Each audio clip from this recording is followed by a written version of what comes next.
So you walk into your doctor's office after years of living with a condition you finally learned to understand.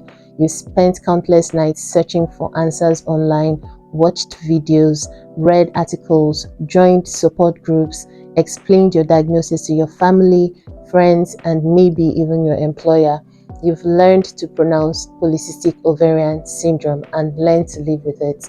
Then one day, the medical world makes an announcement that catches millions of women by surprise. The condition you've known for years has a new name, not because doctors discovered a brand new disease nor the diagnosis was wrong. Neither did everything you knew suddenly become false because scientists discovered something remarkable. The name itself had been telling an incomplete story, and for decades, women were told they had Polycystic Ovarian Syndrome, commonly called PCOS. Yet, many of those women never had ovarian cysts. Many struggled with problems that existed far beyond their ovaries. Weight gain that seemed impossible to control, persistent acne long after their teenage years, unwanted facial hairs, hair thinning, irregular or absent periods, difficulty becoming pregnant, dark patches of the skin, fatigue that couldn't be explained, an increased risk of type 2 diabetes mellitus, fatty liver disease, sleep disorders, anxiety, depression, and heart disease later in life. The more scientists learned, the more they realized that the name Polycystic Ovarian Syndrome no longer reflected what this condition truly was. So after years of research, debate, and collaboration, a new name was introduced, and it's Polyendocrine Metabolic Ovarian Syndrome, or simply PMOS. At first glance, it sounds like a change in terminology, a few different words, a new abbreviation, and nothing more.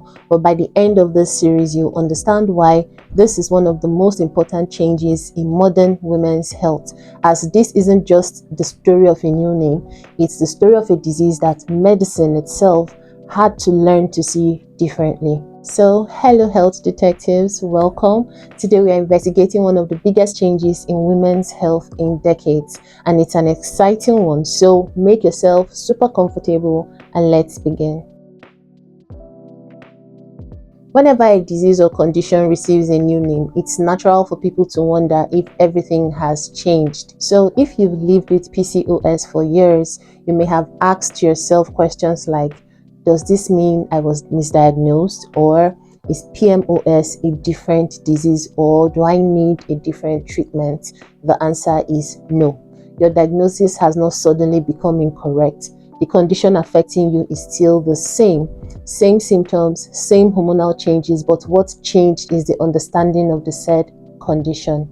Medicine is constantly evolving. Every year, researchers around the world publish thousands of studies that challenge old ideas, refine existing knowledge, and sometimes completely change the way we understand certain diseases. One of the greatest strengths of science is it doesn't cling to old beliefs simply because they've been accepted for so long.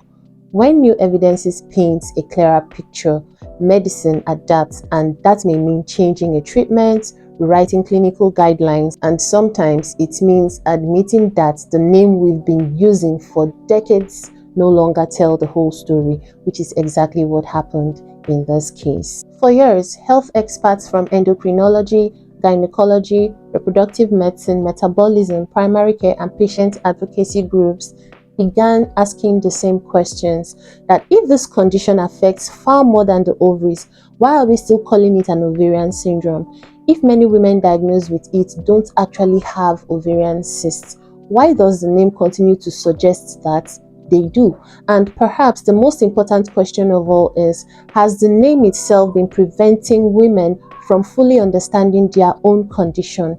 Those questions eventually led to one of the most significant conversations in women's health.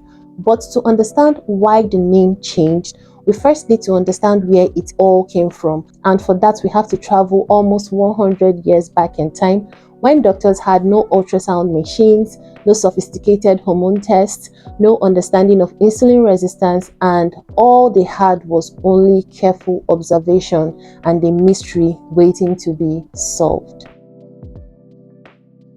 So it began in the early 20th century, long before modern hormone testing transformed medicine. Doctors relied almost entirely on what they could physically observe. They listened carefully to their patients, examined physical signs, compared patterns, and occasionally they noticed something didn't quite fit medical knowledge at the time. Some women came to clinics with strikingly similar symptoms. Their menstrual cycles were infrequent, unpredictable, or absent altogether. Many found it difficult to conceive.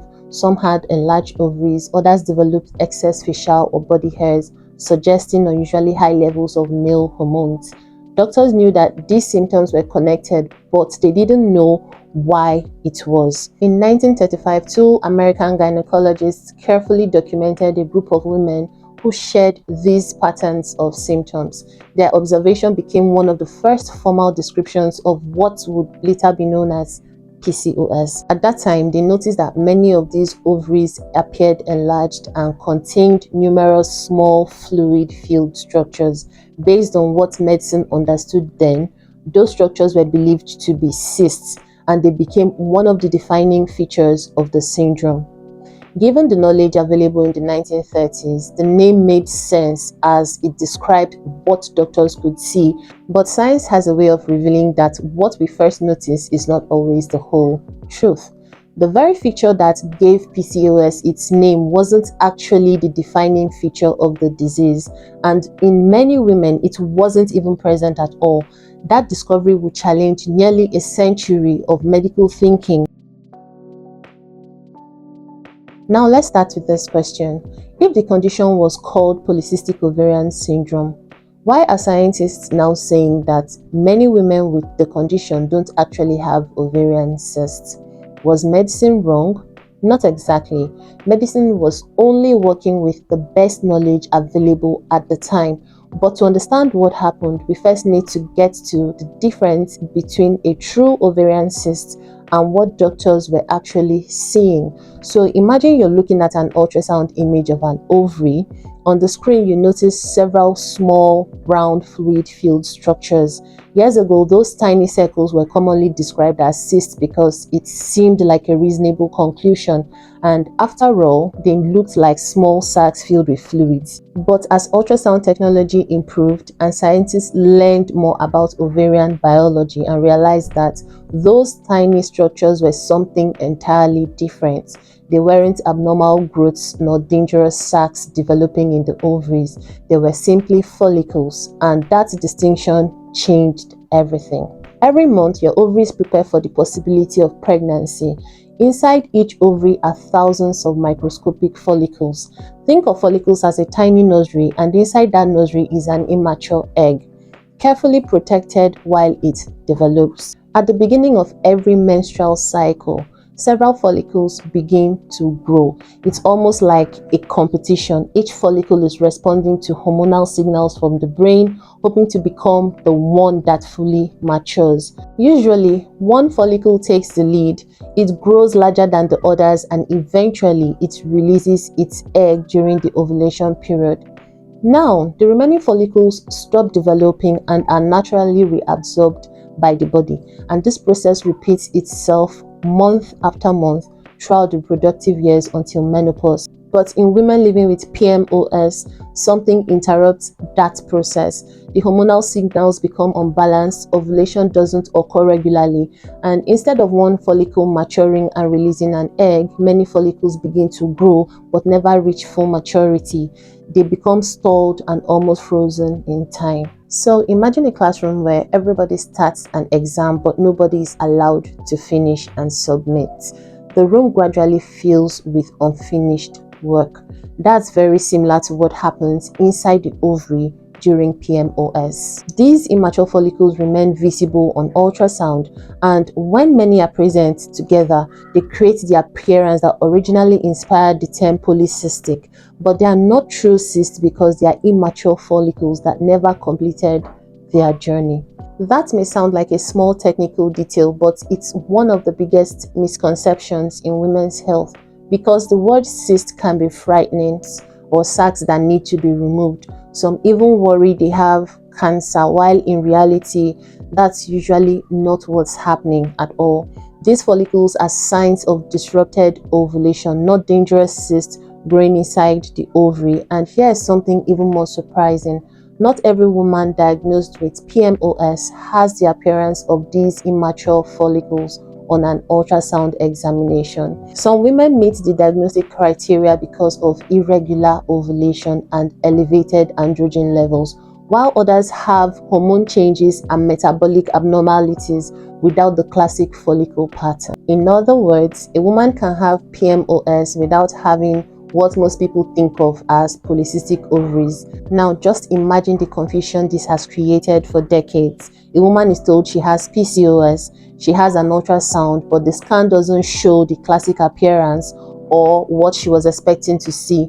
Then she wonders, so do I really have this condition? The answer could still be yes, because the disease was never defined by the cysts alone. And the more scientists studied this condition, the more they realized something remarkable, that the ovaries were only telling a part, a fraction of the story. The real mystery was unfolding elsewhere in the body, and once researchers followed the trail, everything changed. Let's pause for a moment and put the pieces together. We've said so many things. So far, we've uncovered 3 very important clues. The first one is the condition itself hasn't changed, but our understanding of it has. Secondly, the structures once called cysts are usually immature follicles that failed to complete normal ovulation cycle. And third, not every woman with PMOS has this follicle pattern. So, if this condition is not truly defined by the appearance of cysts and it's not limited to the ovaries, why was it then named after it? To answer that question, scientists have asked a much more bigger one, which is, what is this disease actually affecting? And the answer would reshape women's health forever. For decades, the ovaries took center stage of this condition. Doctors understandably focused on them because many women experience irregular periods, difficulty ovulating, infertility, and changes on ultrasound. The ovaries seemed to hold all the answers, but medicine has a fascinating habit of rewarding curiosity. Women with this condition were developing problems that the ovaries alone could not explain. Many had high levels of insulin long before they developed diabetes. Some had fatty liver disease despite drinking little or no alcohol. Others developed dark velvety patches on the skin around their neck, underarms, or in the groin area, which is an outward sign that the body was struggling with insulin resistance. Many experienced weight gain that seemed resistant to conventional dieting. Others had elevated cholesterol, increased blood pressure, or a higher long-term risk of cardiovascular disease. And then there were the symptoms no ultrasound could ever reveal, which includes the anxiety, depression, frustration of feeling dismissed, emotional exhaustion of battling symptoms that affected your confidence, relationship, fertility, and daily life. These weren't isolated problems, they were all interconnected. It was as though scientists had been reading one chapter of a book without realizing there were many more chapters waiting to be discovered. Yes, ovaries were certainly involved, but they weren't acting alone. Researchers began tracing the connections to the brain, the pancreas, the liver, fatty tissues, muscles, the adrenal glands, and the ovaries. Each organ was communicating with the others through an intricate network of hormones and metabolic signals. This wasn't simply an ovarian disorder, it was an endocrine disorder, a metabolic disorder, and a reproductive system disorder, all at the same time, and suddenly the old name no longer seemed big enough to tell the whole story. So if you've ever wondered why PMOS can affect your period, skin, weight, fertility, mood, and even future risk of diabetes, you're asking exactly the right questions, because those symptoms cannot come from just one organ. They come from an entire hormonal network that has fallen out of balance. And that realization has led to one unavoidable conclusion: the condition needed a name that reflected what it truly was, and not just where one of its signals happened to appear. By now you've realized something, that this story was never really about the cysts or the ovaries, but little by little the evidence has begun to point somewhere much bigger. Imagine being one of the researchers studying this condition. Every new study answered one question but created two more. Women with this condition were developing insulin resistance years before diabetes. They were experiencing changes in cholesterol and blood pressure. Many had fatty liver disease. Others struggled with anxiety, depression at rates higher than expected. Some were living with chronic inflammation, and none of these findings could be explained by the ovaries alone. It was like investigating a house after seeing smoke rise from one window. At first, everyone focused on that single room that was smoking, but as they searched, they discovered smoke throughout the entire house. The room wasn't the problem, it was simply where the fire had first been noticed. So that's exactly what happened with PMOS. For decades, the ovaries drew most of the attention because they produced some of the most obvious symptoms, such as irregular periods, difficulty ovulating, infertility, etc. But the ovaries were never acting in isolation. Behind every symptom was a conversation taking place between organs that constantly communicate with one another, each sending chemical messages, responding to hormones, and influencing the next. Scientists weren't looking at several separate diseases. They were looking at one interconnected hormonal network, and suddenly the old name felt far too small. Just imagine trying to describe an entire orchestra by naming only the violin. Technically, the violin is a part of the performance, but it could never explain the whole symphony. That was the problem with the name Polycystic Ovarian Syndrome, as it highlighted one instrument while the entire orchestra was playing. The more researchers uncovered, the more they realized they weren't simply studying a condition of the ovaries. Rather, they were studying a disorder involving the endocrine system, metabolism, and reproductive health all at once. The disease didn't change, the story had only become much more clearer, and sometimes the name changes too. Now let's pause again and gather evidences we've collected so far. At first, medicine believed this was mainly an ovarian condition. Then scientists discovered that the so-called cysts were actually immature follicles. Next, they found out that many women didn't even have this ovarian appearance. Then came an even bigger discovery that women with this condition shared hormonal and metabolic changes that extended far beyond the reproductive system. And piece by piece, the evidence kept pointing in the same direction. The name no longer reflected the disease. So the question became, if Polycystic Ovarian Syndrome no longer described the said condition accurately, what should replace it? The answer wasn't chosen overnight, as it took years of research, discussion, and international collaboration with experts, and then they finally agreed. They selected every single word with extraordinary care, because every word tells part of the story. So let's look at the new name together, not as a long medical phrase, but as 4 clues. First is poly. The word poly simply means many or multiple, not many cysts, but many systems, many pathways, having multiple effects throughout the body. From the beginning, the condition was never limited to one symptom. It was a complex disorder with many faces. So one condition with many different expressions. That's what we mean by poly. The next clue is endocrine. Okay, the endocrine system is your body's communication network.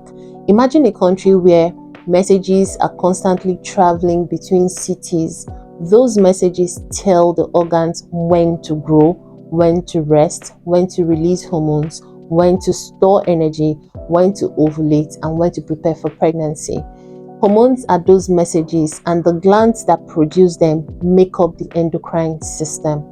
Now in PMOS, those messages become disrupted. Some are amplified, some become weaker, some arrive at the wrong time, and the result is a body that is still communicating but no longer communicating in harmony. Next comes perhaps the most revealing word of all: metabolic. For years, this was the missing chapter. Metabolism isn't simply about body weight, it's about how every cell in your body uses energy. It responds to insulin, stores fuel, burns fuel, and this single word acknowledges something medicine now understands much better. And to our final clue, ovarian. Notice something interesting. The ovaries are still there. They haven't disappeared from the name, and that's important because the ovaries remain one of the organs most visibly affected. Ovulation may become irregular as hormone production changes. Fertility can become affected, and as such, the ovaries still matter. They simply no longer carry the burden of explaining the entire disease. As the new name gives every major player the recognition it deserves, it's not just the ovaries, but the endocrine, metabolic, and reproductive systems with the many interconnected pathways that ties them together. Perhaps that's the greatest lesson of this story. Sometimes understanding grows not because we discover something entirely new, but because we finally see the bigger, clearer picture. And that's exactly what happened in this case. After everything we've uncovered together, there is one question that remains. Perhaps it's the question you've been asking since the beginning of this documentary. So what does all of this actually mean for me?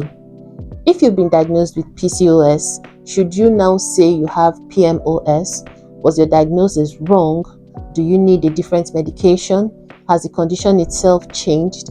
The short and simple answer is no. The condition, long known as PCOS, is now understood and evolved far more than the ovaries, affecting hormonal signaling, metabolism, reproductive function, and long-term health.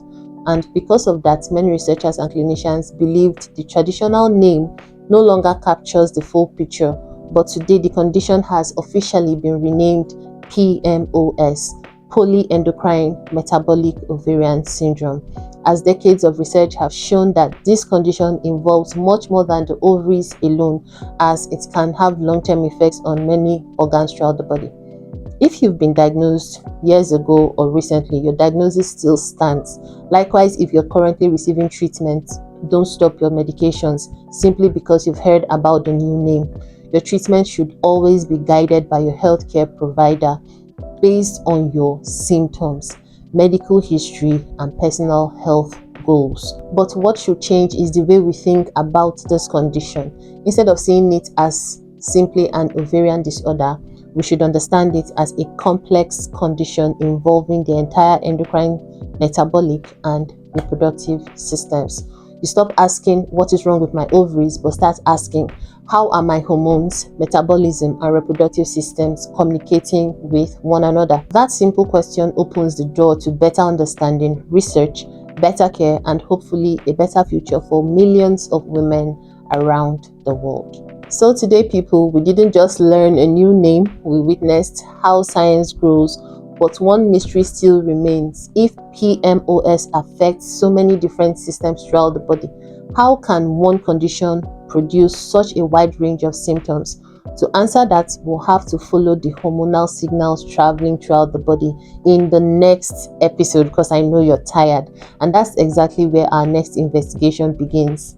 See you there, health detectives. And also, if you haven't subscribed, please subscribe to my channel, because it will help me to grow and help me understand that you guys like informative videos like this. I remain your humble host, Mira, and you're welcome to Mira's Health Hub.